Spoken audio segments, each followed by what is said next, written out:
Сексуално преносливите болести се поголем проблем, особено кај помладата популација. Честото менување на партнерите, незаштитените односи, доведуваат до се поголема инциденца на сексуално преносливи болести, велат гинеколозите. Кандидата и кламидијата, едни од почестите сексуални преносливи болести. Некои од нив покажуваат симптоми и веднаш ќе знаете дека треба да посетите гинеколог. Но има и такви кои може да не покажуваат никакви симптоми, вели гинекологот Милена Мицева. Мал милион бактериски инфекции, габички, се што го има како што може да биде како да се јави на гениталниот тракт, го има како кај младите, така и кај возрастните.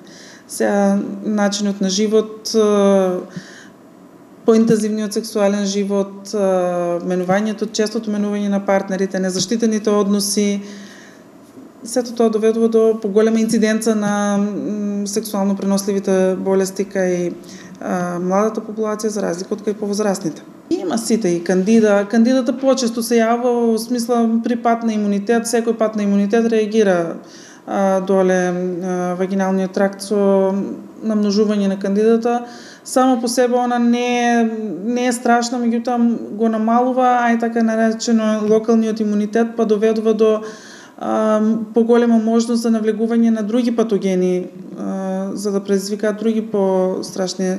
Има и хламидијата, ги има сите, значи со колку процентуална застапеност точно.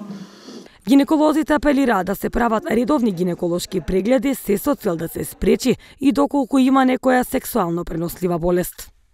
Прво, да водат здрав сексуален живот во смисол на денешно време малце стереотипно е моногамни врски и така натаму, али е нормално, мислам се уште е нормално.